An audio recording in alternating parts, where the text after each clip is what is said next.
The leaders of Norway, Ireland, and Spain have said that their countries will formally recognize Palestine as a state next week for the sake of peace in the Middle East, prompting Israel to immediately recall its envoys. Norway's Prime Minister Jonas Gahr Støre said on Wednesday that a two-state solution was in Israel's best interest and the recognition of Palestinians' statehood would come as of May 28th. Ireland's Prime Minister Simon Harris made a similar statement in Dublin, as did Spain's Prime Minister Pedro Sanchez in Madrid to applause in Parliament. Ireland's Foreign Minister Michael Martin said that the recognition will take place on May 28th. And now for more on this, I'm joined by our international correspondent, Afia Egan. Afia, many thanks for coming on. I appreciate you for doing this with us. Let's get started. Tell us what has been the reaction to this recognition of the Palestinian state by these three countries. Well, a rather strong reaction from Israel, as you can imagine. The Israeli Foreign Minister, Israel Katz, said he's ordering the return of the Israeli ambassadors in those three countries that you mentioned, Ireland, Norway, and Spain. And he went on to say that he will be showing them a video of Israeli female soldiers being kidnapped.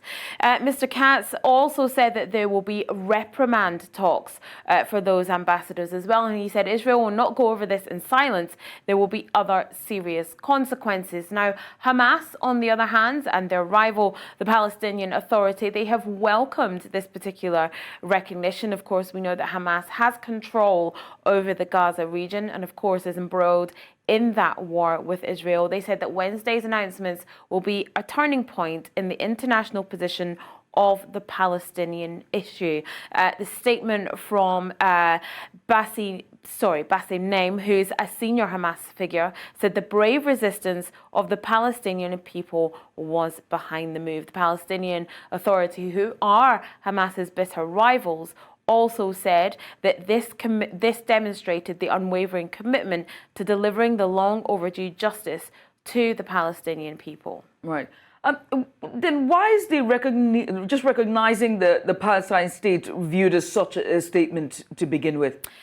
Absolutely. Now, this goes back to the root of all the kind of issues in Palestine, in Israel, in this region.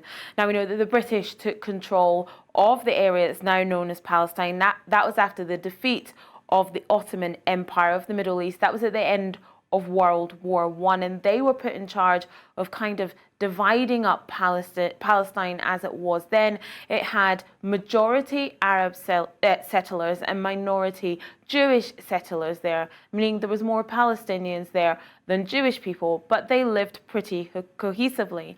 And then more Jewish people started heading to that part of the world, and of course, especially after the Second World War. And basically, they started taking more and more of the land, and as you can imagine, with any kind of land grab, wars ensued. And more Palestinian people were forced from the places of Palestine that they used to occupy, that they used to have, that used to be their lands. And then those lands became occupied by the Jewish settlers. So Palestine as a country existed, but then Israel was recognized as a country, and that country had land that originally belonged to Palestine, and Palestine wanted to be recognized as a country as well. And Israel said that that wasn't a good idea, that threatened their very existence, and that if Palestinian people were allowed to return to their lands, and their descendants perhaps as well, it would overwhelm the Jewish people, and therefore they didn't want that. They wanted to feel safe. And so the two-party solution, which is one that lots of people around the world talk about, is where you have Israel and Palestine, both countries recognized at the same time. Now, Israel says that they will never recognize a Palestinian state and a Palestinian country. Now, countries across the world have recognized Palestinian states, just under 150 of them. Not a lot of them, coincidentally, are in Europe.